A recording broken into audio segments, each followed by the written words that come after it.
합니다. 그 후에 그의 주인의 아내가 요셉에게 눈짓하다가 동침하기를 청하니 요셉이 거절하며 자기 주인의 아내에게 이르되 내 주인이 집안의 모든 소유를 간섭하지 아니하고 다 내 손에 위탁하였으니 이 집에는 나보다 큰 이가 없으며 주인이 아무것도 내게 금하지 아니하였어도 금한 것은 당신뿐이니 당신은 그의 아내이니라. 그런즉 내가 어찌 이 큰 악을 행하여 하나님께 죄를 지으리이까. 여인이 날마다 요셉에게 청하였으나 요셉이 듣지 아니하여 동침하지 아니할 뿐더러 함께 있지도 아니하니라.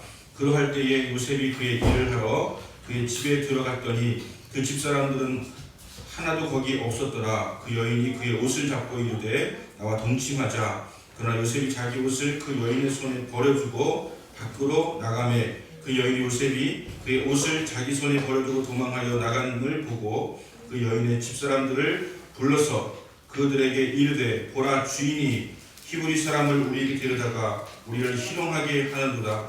그가 나와 동침하고자 내게로 들어오므로 내가 크게 소리 질렀더니 그가 나의 소리 질러 부름을 듣고 그의 옷을 내게 버려두고 도망하여 나가느니라 하고 그의 옷을 곁에 두고 자기 주인이 집으로 돌아오기를 기다려 이 말로 그에게 말하여 이르되 당신이 우리에게 데려온 히브리 종이 나를 희롱하려고 내게로 돌아왔으므로 내가 소리 질러 불렀더니 그가 그의 옷을 내게 버려두고 밖으로 도망하여 나갔나이다. 그의 주인이 자기 아내가 자기에게 이르기를 당신의 종이 내게 이같이 행하였다 하는 말을 듣고 심히 노한지라. 이에 요셉의 주인이 그를 잡아 옥에 가두니 그 옥은 왕의 제수를 가두는 곳이었더라. 요셉이 옥에 갇혔으나 여호와께서 요셉과 함께 하시고 그의 인자를 도와사 간수장에게 은혜를 받게 하시매 간수장이 옥중 죄수를 다 요셉의 손에 맡김으로 그 재반 사물을 요셉이 처리하고 간수장은 그의 손에 맡긴 것을 무엇이든지 살펴보지 아니하였으니 이는 여호와께서 요셉과 함께 하심이라. 여호와께서 그를 범사에 형통하게 하셨더라. 아멘. 할렐루야. 지난주에 모아둔 스크랩에 돈줄 내주겠다는 기사가 두 개가 있었습니다. 하나는 어떤 분이 몇 년 전에 동생이 치킨을 그렇게 먹고 싶다고 정말 졸라대는데 형이 너무 그 마음이 아픈 거예요. 그래서 시중에 돈을 헤아려 보니까 5,000원밖에 없어요. 5,000원 가지고 치킨을 먹을 수가 없어서 5,000원 먹을 수 있는 곳이 있나 하면서 그곳을 이렇게 다녔는데 없는 거예요. 그래서 치킨집에서 이제 어슬렁어슬렁 이렇게 이렇게 있는 것을 치킨집 주인이 보고는 이제 그 아이들을 불러다가 치킨을 이렇게 준 거예요. 근데 이 친구들이 5,000원밖에 없지만 일단 치킨을 좀 먹자 해가지고 치킨을 막 먹고서 돈이 이거밖에 없으니까 도망을 갈까 어떻게 할까 막 고민을 하고 있는데 이 치킨집 주인에게 솔직하게 말하기로 했답니다. 그래서 솔직하게 말했어요. 5,000원밖에 없다고.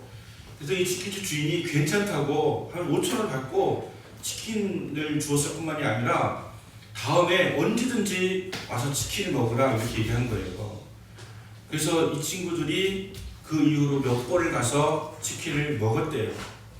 그리고 나서 이제 다른 지역으로 가게 되었는데 지금 이제 코로나19로 인해서 소상공인들, 자영업자들이 어렵다는 이야기를 듣고 이 자기에게 선들을 베풀었던 치킨집이 생각이 난 거예요.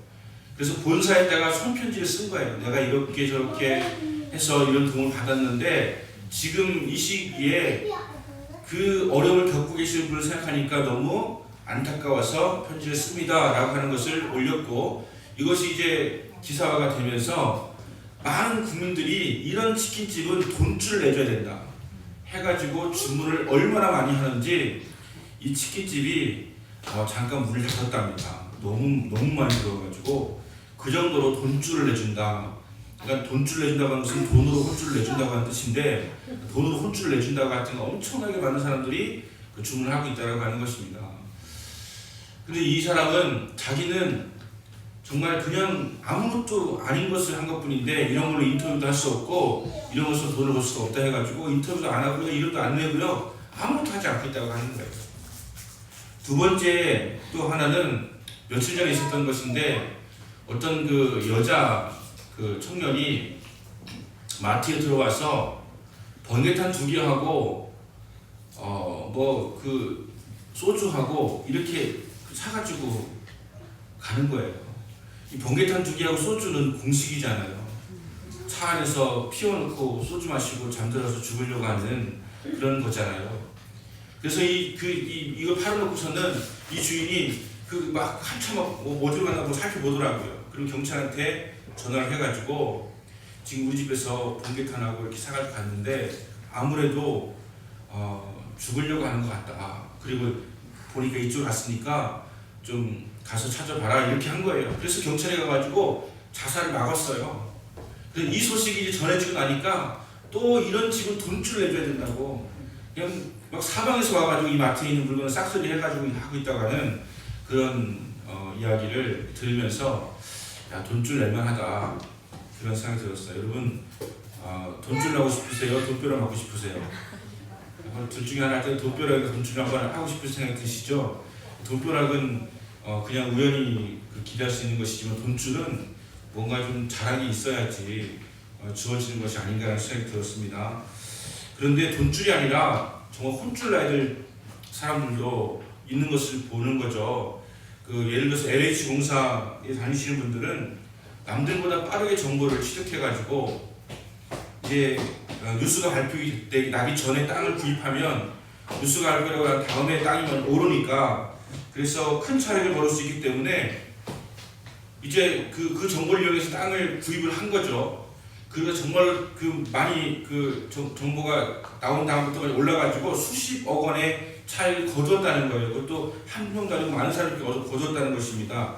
굉장히 상심이 크죠. 우리 같은 경우에는요. 우리는 지금 땅이 아니라 아파트라든가 이거 너무 지금 막 해서 마음이 안타깝고 힘든데 공무원이 LH 직원이 정보를 이용해서 그렇게 했다고 하니까 우리가 공분이 막 일어나지 않습니까?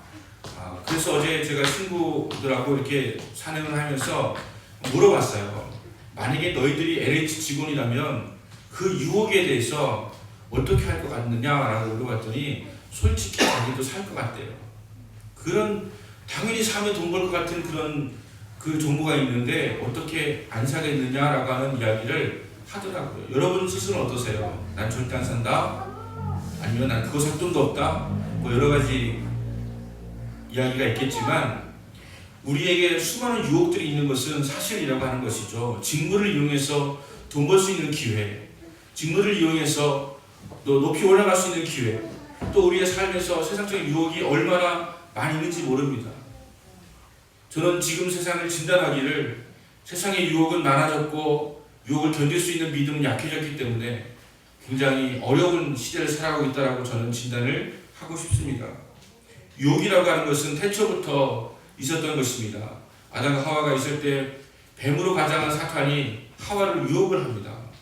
이것을 먹는 날에는 네 눈이 밝아져서 하나님과 같이 될 것이다 라고 이렇게 유혹을 하는 거예요. 하와가 과시를 보니까 성경을 이렇게 기록합니다. 보암직도 하고 먹음직도 하고 지혜롭게 할 만큼 탐스럽기도 한지라. 딱 봤는데 반짝반짝거리는 거예요. 너무너무 탐나는 거예요. 그래서 그것을 이제 먹게 되지 않았겠습니까? 하나님의 말씀이라고 하는 것이 있는데 그 말씀보다 유혹이 더 컸던 것이죠. 그래서 그 말씀, 이걸 먹는 날에 내가 정녕 죽으리라 하는 그 말씀이 있었는데 그 말씀보다 유혹이 더 강했기 때문에 그것을 먹고서 결국은 아담과 하와는 하나님과 같이 판단하는 능력이 생기긴 생겼습니다. 눈이 밝아졌습니다. 그래서 보게 되었던 것이 무엇입니까? 서로 벌거벗은 거 보게 되고 이 사람과 내가 다른 차별을 보게 되어지고 그리고 뭐가 옳은지 그른지 뭐 그런 것보다는 뭐 이건 다르고 저건 다르고 뭐 이렇게 하면서 우리는 시비가 생겨나게 되어지고 또 판단하게 되어지고 그러면서 또 우리는 누군가에 대해서 비판하게 되어지고 원망하게 되고 불평하게 되어지는 일들이 이 선악과를 먹는 순간에 우리가 사리 판단이라고 하는 것을 하면서 생겨나게 되어졌다라고 하는 것입니다. 예전에 선과 악은 하나님 말씀대로 사느냐 아느냐 그것이었습니다. 말씀대로 살면 복이 있는 인생이었어요. 에덴 동산에 있는 모든 실과를 다 먹을 수 있는 복이 그들에게 있었습니다. 그런데 이제는 하나님 말씀이 기준이 아니라 이제는 우리가 뭔가 분별하고 판단해가지고 너는 옳고 너는 그르고 하면서 주관적인 판단으로 서로 다투고 싸우고 심지어 가인 아벨을 죽이기까지 하는 그런 사악함이 우리 가운데 들어오게 되었다라고 하는 것입니다. 유혹이라고 하는 것은 우리를 이렇게 넘어뜨릴 수 있는 것이 된다라고 하는 것입니다. 우리에게 세상의 유혹이 참으로 많습니다. 교회가 겸손을 잃어버렸어요. 그저 7, 80년대에는 그냥 제가 가장 많이 들었던 게 은혜다, 감사다 이거에 제일 많이 들었어요. 하나님의 은혜다. 너무너무 지금 고비가 있었는데 하나님의 은혜로 넘겼다. 하나님의 은혜로 사업이 잘 되기 시작했다. 하나님의 은혜로 우리가 이제 월세 전세를 옮기기 시작했다. 뭐 이런 은혜다, 감사다 이런 것이 많았었는데 어느 순간부터 교회가 대형화되고 교회가 기득권이 되고 교회 문턱이 높아지고 하면서 목사는 하나님의 종이 아니라 당신들 하나님의 종이라고 부르지 말라고 우리는 하나님의 사자라고 물론 하나님의 사자라고 불러주셔야 네 좋죠. 하지만 본인 입으로 하나님의 사자라고 부르라고 이렇게 하는 것은 저는 아니라고 생각을 합니다. 우리는 하나님의 종입니다.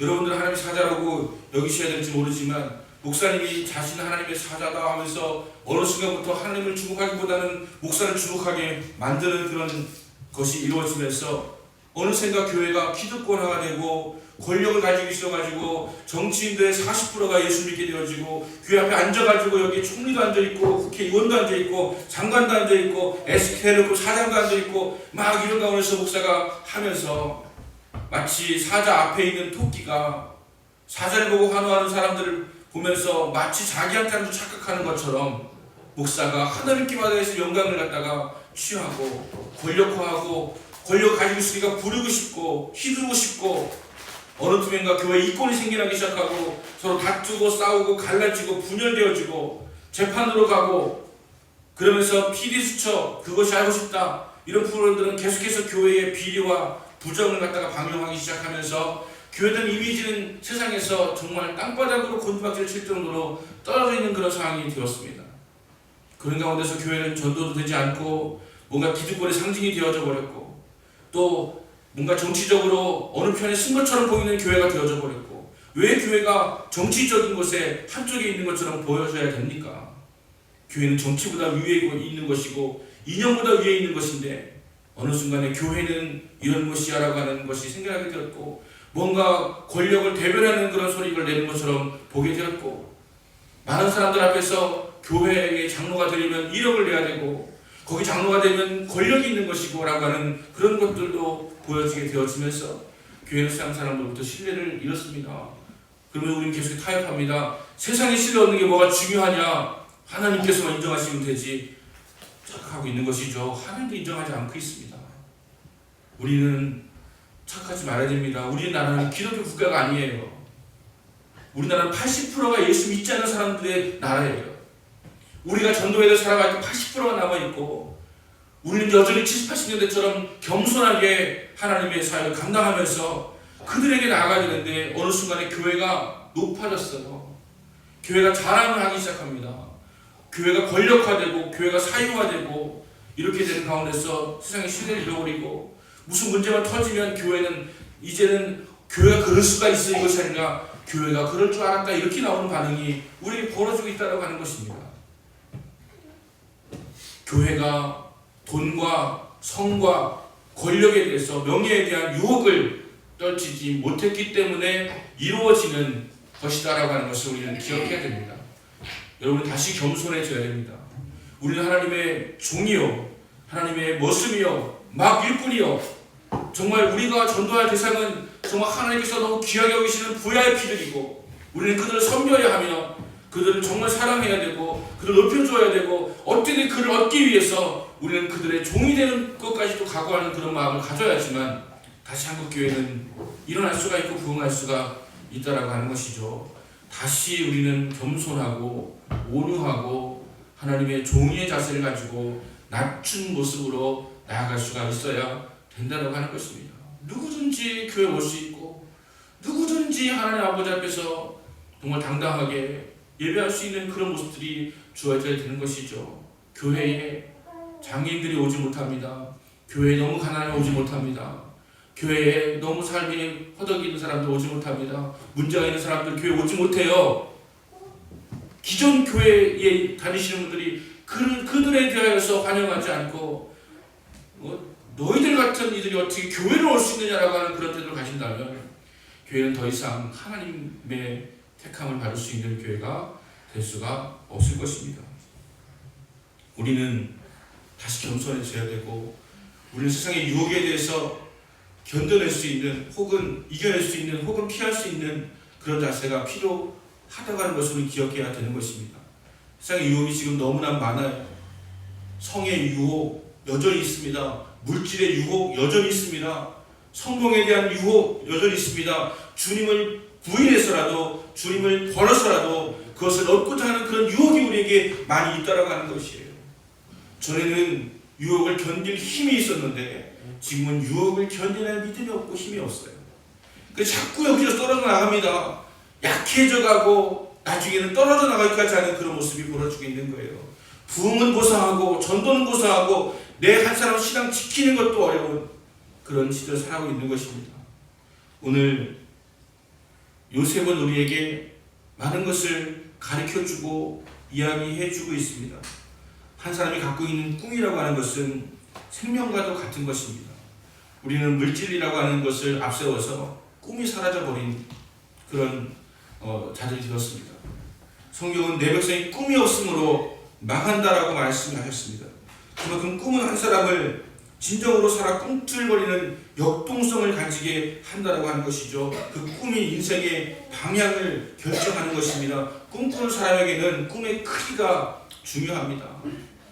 그냥 하루 걷고 하루 걸고 살겠다 그게 꿈이면 그것은 큰 꿈이라고 말할 수가 없는 것이죠.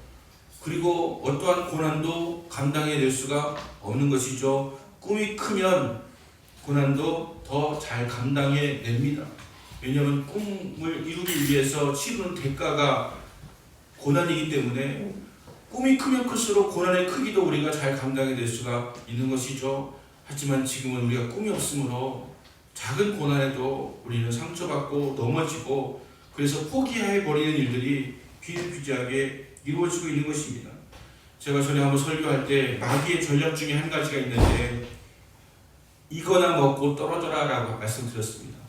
우리는 꿈을 향해 달려가고 있는데 이 정도 성취를 했습니다. 그러면 이거나 먹고 떨어져라 이거예요. 너는 이 정도만 됐는데 이 정도 됐지. 야, 월 매출 1,000만 원이면 충분하지 않냐. 옛날 생각해봐라. 그 정도 갖고서 얼마나 그 정도만 됐으면 좋겠다고 생각했었느냐. 내 꿈은 연매출 1억이 돼가지고 하나님 앞에 정말 더 크게 헌신하는 것이 나의 꿈인데 이거나 먹고 떨어져라. 내 목표는 이 회사의 사장이 되는 것인데 어느 순간에 과장쯤 됐더니 너 여기 만족해라. 너 길게 오래 가고 싶으면 과장이나 해라. 이제는 너는 그냥 너의 삶 즐기면서 편안하게 안식하며 살지 마라. 무슨 아침에 토익을 듣니? 뭐 밤에 끝나면 무슨 공부를 또 하니? 뭐 대인관계를 맺기 위해서 잘하려고 승진하면 부리고 그냥 네 마음대로 살아라 이렇게 하는 것이 마귀의 유혹이죠. 여러분 꿈이 큰 사람들은 절제할 줄 알고 꿈이 큰 사람들은 노력하게 되어지고 꿈이 큰 사람들은 더 역동적으로 살아갈 수밖에 없는 것이죠. 꿈이 없으니까 방불나되시죠. 방에서 불러면서 그냥 살아가게 되는 거지. 꿈이 있으면 여러분 방불러 다닐 시간이 어디 있습니까? 정말 더 꿈을 향해서 매진하고 달려가는 것이 되지 않겠습니까? 요셉의 유혹은 어떻게 그 유혹을 피할 수 있었고 이겨낼 수 있었느냐라고 하는 것은 그에게는 꿈이 있었기 때문이에요. 그에게 큰 꿈이 있었기 때문에 하나님 주신 꿈이 있었기 때문에 그 유혹을 이겨낼 수가 있는 것입니다. 여러분 그 유혹에 넘어져가지고 그냥 겨우 뭐 차갑급에서 성추행 때문에 끝나고 감옥 가서 끝나서 얼마 했습니까? 더 큰 꿈을 가지고 있다면 그 유혹을 이겨내야죠. 그 유혹을 피해야죠. 그 유혹에 승리해야죠. 요셉의 유혹을 이긴 힘은 꿈이었습니다. 여러분, 꿈이 여러분 안에서 정말 꿈틀꿈틀 거리게 되시기를 예수님으로 축원합니다. 꿈을 꾸셔야 돼요. 당장 먹고 사는 이 정도가 아니라 나는 이 꿈을 이루어가지고 나는 정말 이 시대에 하나님의 사람으로서 하나님께 영광을 돌리는 그런 사람이 될 것이다라고 하는 그런 마음을 가져야 될 것이라고 하는 것입니다. 유혹은 같이 당한 거예요. 보디발의 아내도 유혹을 당한 거고요. 요셉도 유혹을 당한 것입니다. 보디발의 아내도 저 잘생긴 요셉을 어떻게든지 간에 내가 잠자리를 같이 하고 싶다라고 하는 그런 유혹이 있었지 않습니까? 근데 그 여인은 그 유혹을 이기지 못했어요. 하지만 요셉은 이겨냈습니다. 그 차이가 뭘까요? 바로 하나님 안에서 가진 원대한 꿈이라고 하는 것이죠. 꿈이 없는 사람은 본능으로 살고, 꿈이 없는 사람은 자기 마음 끄는 대로 살고, 하지만 꿈이 있는 사람은 그 유혹을 이겨내 도전할 수 있는 것이 그에게 분명히 주어진다고 하는 것입니다. 그러므로 다시 꿈을 꿔야 됩니다. 다시 희망을 향해서 한 발자국 내딛기를 시작해야 됩니다. 요셉은 낙심과 절망으로 사는 것이 차라리 정상적이라고 할 수 있지 않겠습니까? 그 보디발의 집에 팔려간 것도 억울하고 분하고 괴롭고 힘든 일인데 거기에서마저도 이 보디발의 아내 때문에 이제는 모함받고 또 징계를 받아가지고 감옥으로 가야 되니까 낙심하는 게 정상적이지 않겠습니까? 근데 그는 거기서도 낙심하지 않고요. 그 감옥에서도 모든 행정 업무를 갖다가 너무 잘 해내니까 간수장이 모든 업무를 다 요셉에게 맡기고 요셉에게 맡긴 것은 하나도 간여하지 아니하였더라. 그렇게 신뢰를 주고 그렇게 믿음을 주는 사람이 되었다고 하는 것입니다. 그때 나이가 몇 살이었겠습니까? 요셉의 나이는 보디발의 종으로 있었을 때는 20대 중반이었고요. 초반이었고 중반이었고 감옥에 있을 때는 20대 후반 한 7, 8 이렇게 해서 있는 다음에 30세에 총리가 된 것 아닙니까? 그 젊은 나이에 그는 그 유혹을 이겨내고 또 많은 사람의 성실성을 인정받을 수 있었던 그 비결 하나님의 꿈이었던 것이죠. 꿈이 있으니까 하나님 함께 하시니까 요셉은 굉장히 잘생겼다라고 하는 것을 알 수가 있습니다. 이런 이야기가 전해 내려오고 있어요. 요셉을 유혹했던 보디발의 아내가 이 사교 모임 같은 걸 가졌는데 이 요셉 그 귀족 부인들이 이제 요셉 있는 그 보디발 집으로 초청돼 온 거예요. 근데 요셉을 보니까 너무 잘생긴 거예요. 난 여자분들이 이렇게 잘생긴 걸 좋아하는 줄 몰랐어요. 나는 이 잘생긴 걸 좋아하더라고요. 요셉이 너무 잘생긴 거예요. 그래서 이 기부인들이 이게 전부 다 눈길이 다 요셉한테 가는 거야. 이게 그 당시 와인이 있었는지 모르지만 와인이나 샴페인이나 이렇게 하는 것이 아니라 요셉을 자꾸 쳐다보는 거예요. 그러니까 이 보디발 아내가 뭐라고 이야기하냐면 그 한 번 보고 이렇게 설레이는데 매일 보는 나의 가슴은 얼마나 타들어가겠느냐 이렇게 이야기했다는 거예요. 그 정도 잘생겼다는 거예요. 그럼 원빈이 잘생겼습니까? 현빈이 잘생겼습니까? 누구 잘생겼어요? 그보다도 더 잘생겼을 가능성이 높다라고 하는 정도로 잘생겼다고 하는 것입니다. 여러분, 요셉에게 찾아온 유혹 까짓건 누구든지 극복해낼 수 있는 것이 아니냐라고 할 수 있지만 그렇지가 않습니다. 7절을 보시면 그 후에 주인의 아내가 요셉에게 눈짓하다가 동침하기를 청했다라고 합니다. 이 눈짓하는 거죠. 눈짓을 하는 거예요. 매력적인 그 요셉을 갖다가 유혹하는데 눈짓을 하는 거예요. 그런데 그렇게 한 번 한 거 아니라는 것을 알 수가 있죠. 여기 보면은 매일 그 집에 10절에 보니까 여인이 날마다 요셉에게 청하였더니 이게 한 번에 끝난 게 아니라 날마다 청하였더니 요셉이 듣지 아니하고 동침하지 아니할 뿐더러 함께 있지도 아니하였더라라고 말하고 있는 것입니다. 보디발의 아내와 요셉은 같은 유혹을 받았지만 요셉은 유혹을 이겨냈다고 하는 것을 우리가 알 수 있지 않습니까? 잠언 29장 18절에 보면 묵시가 없으면 백성이 방자하게 행하거니와 율법을 지키는 자는 복이 있느니라 말씀하십니다. 묵시가 무엇입니까? 하나님의 꿈이죠. 하나님의 말씀이죠. 이것이 있는 사람과 없는 사람은 방자히 행하게 되느냐 아니냐를 결정한다고 하는 거예요. 하나님 묵시가 없으면 방자히 행한다고 하는 것입니다. 제가 예수 믿는 청년과 믿지 않는 청년을 굉장히 구별하는 편입니다. 목사라서 구별하는 것도 있지만 제가 조금 경험한 것만 가지고도 느껴지는 게 있어요. 여러분, 하나님 말씀이 없으면, 하나님 주신 비전이 없으면 가장 우선적으로 살게 되어지는 방식은 그냥 나의 유익, 나의 쾌락, 나의 즐거움, 나의 행복, 그래서 그것을 쫓아 사는 것이 일반적인 삶의 모습이더라고 하는 것입니다. 그래서 그냥 돈 많이 벌고 그냥 행복하게 살고, 그리고 남을 뭐 집 밟든 어떤 뭐 남을 뭐 누르든 어떻게든 간에 내가 잘 살면 된다라고 하는 그런 삶 속에서 살아가게 되돌아가는 거예요. 하나님 말씀을 듣기 위해서 이 자리에 와서 있는 분들은 하나님 말씀이 무엇인지, 하나님 원하시는 것이 무엇인지, 하나님 어떻게 살기 원하시는지를 아는데 그렇지 않은 경우에는 정말 방자히 행한다고 하는 거예요. 묵시가 없는 백성은 방자히 행한다고 말씀을 하시는 것처럼 방자히 행한다고 하는 것입니다. 요셉에게는 유혹을 분별할 수 있는 그 지혜가 그에게 있었습니다. 유혹에는 두 가지 종류의 유혹이 있습니다. 하나는 싸워서 이겨야 하는 유혹이 있고, 또 하나는 그냥 피해야 하는 유혹이 있는 것이죠. 대부분의 유혹은 싸워서 정복해야 됩니다. 탐욕을 타고 찾아오는 유혹, 물질의, 명예의, 권세와 같은 유혹들은 싸워야 합니다. 하지만 성적인 유혹은 피해야 하는 유혹이라고 하는 것이죠. 고린도전서 6장 18절에서 음행을 피하라.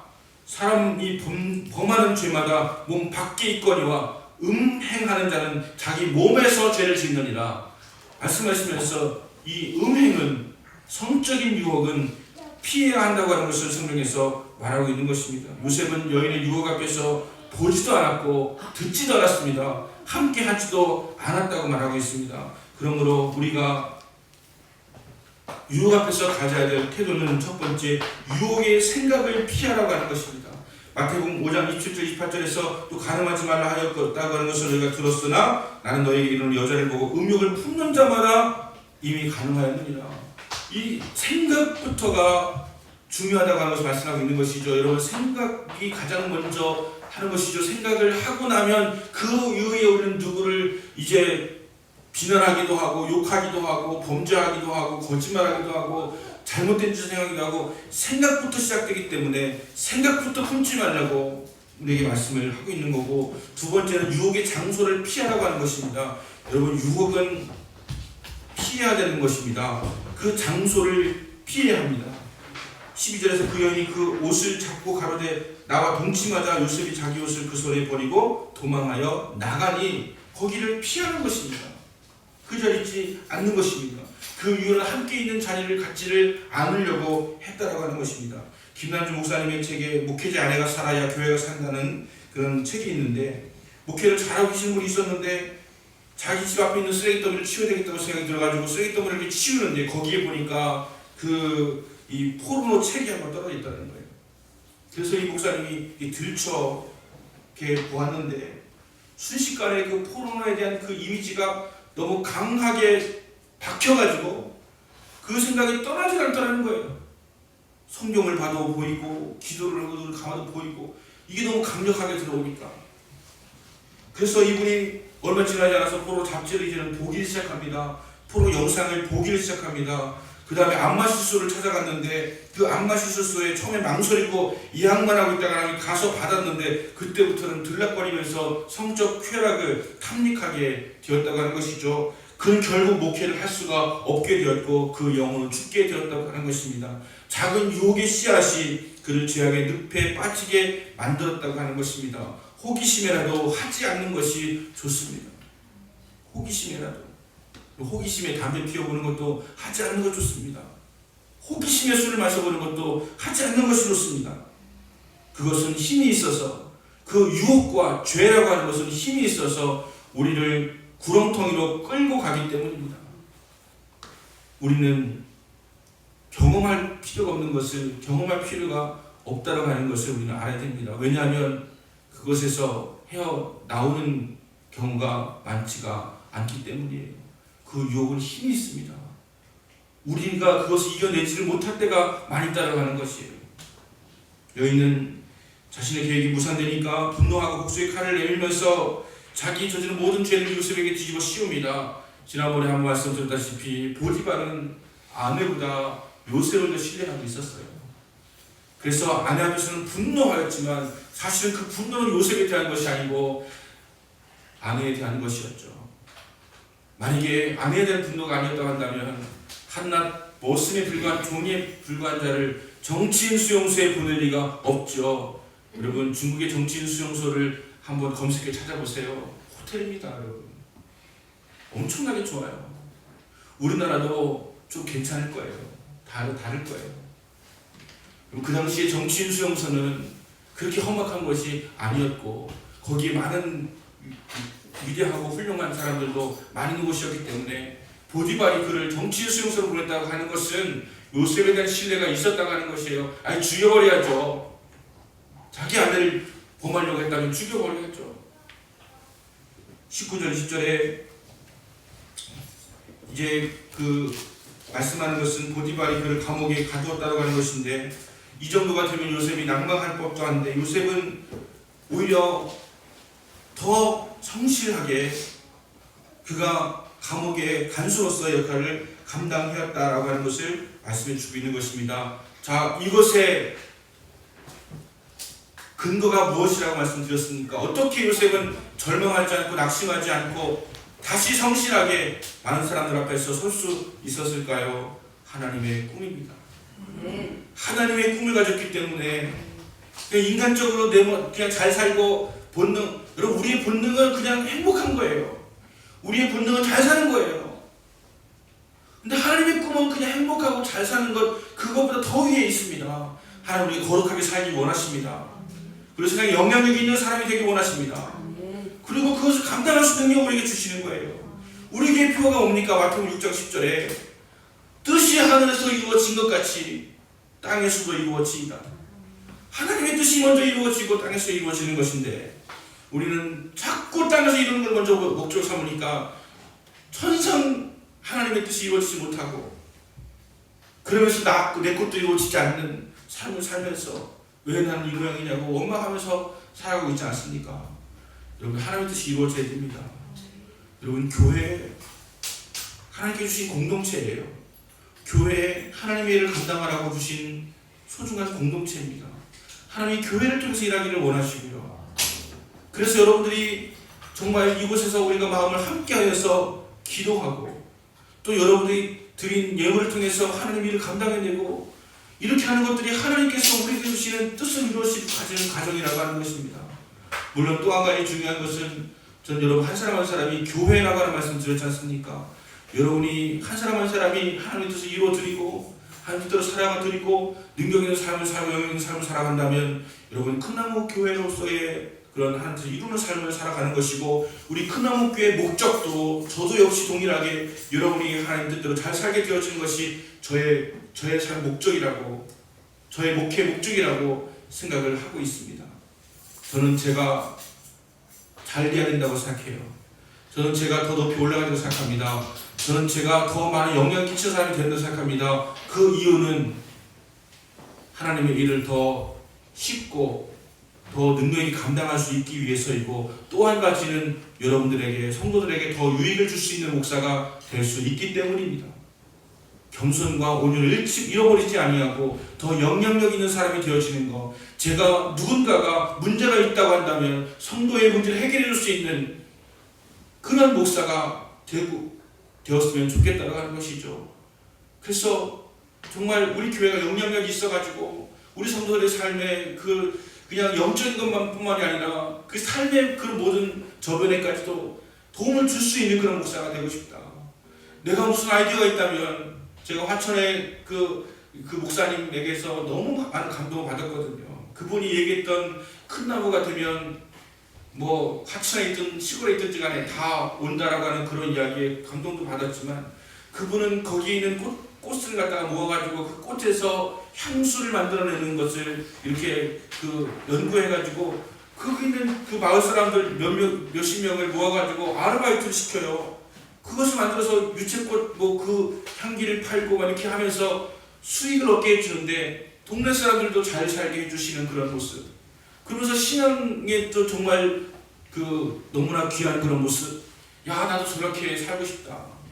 나는 우리 교회가 만약에 저렇게 된다면 김치 공장에도 세워가지고 거기에 정말 취업할 수 있는 분, 아니면 시간 2시간씩 원하시는 분들 오셔가지고 일하고 월급도 받고 또 다 맛있게 만들어가지고 정말 전국에 팔 수 있는 그런 교회가 될 수 있으면 좋겠다는 생각도 합니다. 저는 교회가 이제는 패러다임 바꿔야 생각해요. 교회가 성대 헌금만 갖고 유지가 안 됩니다, 여러분. 대부분의 교회들이 성대 헌금만 갖고 안 돼요. 이전같이 헌금도 많이 하지 않을 뿐만이 아니라 교인수도 줄어가고 있기 때문에 연세 높으신 분들이 많다 보니까 은퇴하시고 이제 11조 감사헌금 내지 못하는 분들이 많이 찾아왔기 때문에 교회가 이제는 수익사업도 해야 돼요. 그러면 어떤 것을 하면 좋을까? 이제는 바울이 텐트를 만들어서 수익 얻으면서 사역했던 것처럼 교회도 이제는 그런 것을 한번 생각해 볼 수 있는 것이 필요하다고 생각을 합니다. 그래서 교회가 이제는 카페도 운영하는 거예요. 교회가 어떤 사업도 할 수 있는 것이에요. 그러면서 교회가 목회자들도 유지하고, 여러분 여러분 우리 교회에 목회자가 많지 않습니까? 어떤 교회들은 한 명 갖고서 하잖아요. 여러분 어떨까요? 목사님 한 분이 주일학교 담당하고 중고등부 담당하고 청년단 담당하고 모든 걸 다 감당했을 때 그 퀄리티가 어떻게 될까요? 당장 재정이 없으니까 그렇게 해야지라고 생각할 수 있지만, 여러분 가장 양질의 정말 그 신앙적인 것을 전해주려면 거기에 맞는 분들을 세워가지고 해야 되는데 그 뭐가 필요합니까? 재정이 필요한 것 아니겠습니까? 우리 교회가 그런 것을 유지하려면 그런 것들도 우리가 감당해야 되는 것이죠. 그래서 어떤 경우는 그 박스 공장도 만들고 김치 공장도 만들고 이렇게 하는 것이 있지 않습니까? 여러분 제가 지금 말씀드린 것은 우리 교회의 꿈을 말하는 거예요. 교회가 타락하지 않고 교회가 본질적인 능력을 발휘할 수가 있게 하기 위해서 우리는 그런 마음을 가져야 된다고 하는 것입니다. 교회 성전을 키우는 것이 아니라 정말 하나님의 꿈을 키워갈 수 있는 그런 교회가 되어지고, 하나님께서 원하시는 사업을 할 수 있다고 한다면 세상 사람들은 끊임없이 교회가 너희들끼리 위기적이다. 교회 모든 재정을 다 교회 관리비로 쓰고 인건비로 쓰고 이렇게 하면서 세상에 아무것도 흘려보내주지 않으니까 세상 사람들은 도대체 너희들은 세상에 끼친 영향이 무엇이냐라고 하지 않습니까? 그것은 본질적인 것은 아니지만 교회는 세상에 영향력을 주어야 되고 교회는 세상에 좋은 선한 영향을 끼칠 수가 있는 자들이 되어야 한다고 하는 것입니다. 저는 다시 교회가 겸손해지고 온유해지고 낮아지고 섬기는 자세로 돌아갈 수 있기를 원합니다. 그리고 우리 큰나무 교회는 그렇게 소문나는 교회가 될 수 있기를 원합니다. 많은 사람들 앞에서 큰나무 교회는 그 교회답다. 교회가 교회답다. 큰나무 교회는 변하지 않았다. 큰나무 교회는 변함없이 말씀대로 살아가려고 한다. 어느 교회는 변했고 어느 교회는 변했지만 큰나무 교회는 변하지 않았다. 하지만 우리는 변화해야 됩니다. 믿음과 말씀에 대해서는 변함이 없어야 되지만 세상의 지금 흐름과 이런 민감한 변화에 대해서는 누구보다 빠르게 적응을 해가지고 변화할 수가 있어야 된다고 하는 것입니다. 그래서 저는 2가지 단어를 썼습니다. 어떤 기자가 제가 글을 썼는데 그것을 그 신문에다가 썼더라고요. 대학원장인 김초령 그 목사가 2가지 단어를 제시했다. 변함없이, 그리고 또 한 가지 변화하자. 여기 썼어요, 여러분. 그 굿팁이라고 하는 그 신문에 보면 나옵니다. 변함없이 믿음을 가지고, 그리고 세상 가운데서 우리는 변화해서 더 빠르게 구닥다리 그 어떤 마인드에다가 옛날 그릇에다가 담아서 이렇게 하지 말고 변화된 그런 모습으로 나아가자. 변함없는 믿음으로 변화된 삶 가운데 더 앞서갈 수 있는 그런 삶. 그래서 그런 트렌드로 나갈 수 있는 그런 될 수 있기를 예수님으로 축원합니다. 우리